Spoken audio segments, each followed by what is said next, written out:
బానే ఉంది. ఎటువంటి కంటామినేషన్. ఈ రోజు రిపోర్ట్ ఏమని వచ్చిందండి? ఎంత దురదృష్టకరం అంటే ఫీకల్ మ్యాటర్ అంటే మలం కలిసినటువంటి వాటర్ వల్ల కలుషితం అయ్యింది, దానివల్ల హెపటైటిస్ ఏ అనేది వచ్చింది.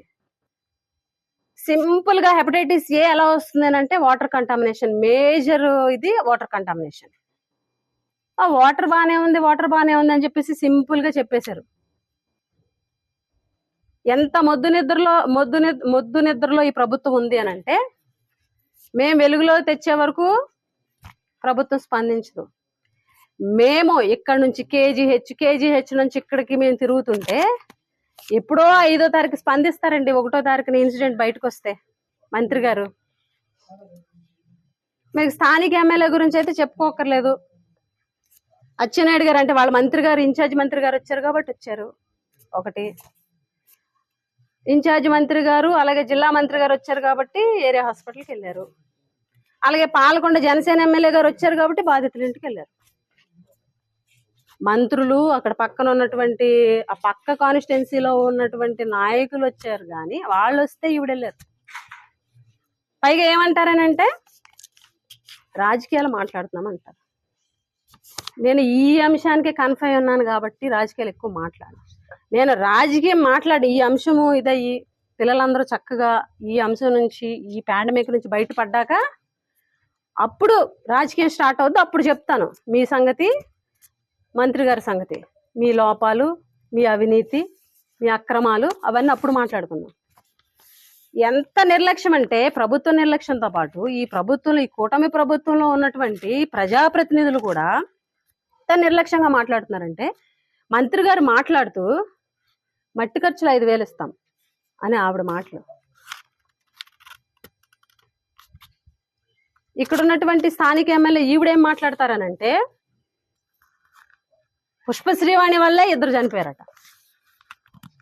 అంటే అమ్మా నువ్వు అసమర్థురాలివి, నువ్వు ఒక అజ్ఞానివి, నువ్వు ఎమ్మెల్యేగా వేస్ట్ అని నేను చెప్పాను అనుకోండి, ఆవిడ ఓడిపోయింది కాబట్టి చెప్తుందా అంటారు. నీకు నువ్వే చెప్పుకోవాలి కదా నువ్వు అజ్ఞానమని, కాబట్టి చెప్తున్నావు. 2017లో కంప్లీట్ అయింది స్కూలు. 2019 అక్టోబర్లో మేము ఆ స్కూల్ని షిఫ్ట్ చేయడం జరిగింది. మొన్న విజిట్కి వచ్చినప్పుడు అక్కడ ఎవరో ఒక lecturer, I think Tavit Naidu, ఆయన చెప్పాడని చెప్పి స్కూల్ మేము వద్దన్నా షిఫ్ట్ చేస్తారని ఆయన చెప్పాడని ఆ రోజు నుంచి అది పట్టుకున్నావు నువ్వు. ఒక మాట, ఒక స్టేట్మెంట్ మనం ఇచ్చేటప్పుడు దాని హిస్టరీ తీసుకోవాలా. అసలు స్కూల్ ఎప్పుడు స్టార్ట్ అయింది, దానికి జీవో ఎప్పుడు వచ్చింది, ఆ బిల్డింగ్స్ ఎప్పుడు స్టార్ట్ అయ్యి, ఎప్పుడు అడ్మినిస్ట్రేటివ్ శాంక్షన్ వచ్చింది, ఎప్పుడు టెక్నికల్ శాంక్షన్ వచ్చింది, ఎప్పుడు అగ్రిమెంట్ అయింది, బిల్డింగ్ ఎప్పుడు స్టార్ట్ అయింది, ఎప్పుడు కంప్లీట్ అయింది, స్కూల్ ఎప్పుడు షిఫ్ట్ చేశారు అన్నది తెలుసుకొని మాట్లాడాలి. ఆ స్కూల్ 2003లో రెసిడెన్షియల్ స్కూల్ అనేది శాంక్షన్ 2003లో, 2003 రేగిళ్ళలో, 2011 పార్వతీపురం షిఫ్ట్ అయింది. 2011 నుంచి 2019 వరకు ఆ స్టూడెంట్స్ అనే వాళ్ళని ఇక్కడికి షిఫ్ట్ చేయకపోతే వాళ్ళు ఎన్నో ఇబ్బందులు పడుతుంటే, పేరెంట్స్ గోల పెడితే లెక్చరర్స్, అక్కడ ఉన్నటువంటి స్టాఫ్ వద్దనొచ్చు. ఎందుకంటే వాళ్ళకి పార్వతీపురం విడిచిపెట్టి ఇక్కడికి రావడం ఇష్టం ఉండదు కాబట్టి, ఎందుకంటే వాళ్ళ ఫ్యామిలీస్తో అక్కడ సెటిల్ అయ్యారు కాబట్టి, మన పిల్లల క్షేమము, మన గిరిజన పిల్లల క్షేమం వాళ్ళకి అవసరం లేదు కాబట్టి వాళ్ళు షిఫ్ట్ చేయొద్దని చెప్పారు, గోల పెట్టారు. నిజమే, కానీ 6 ఏళ్ల క్రితం షిఫ్ట్ చేసినటువంటి స్కూల్ కి మీరు బాధ్యులు అని చెప్పడం నిజంగా సిగ్గుచేటు.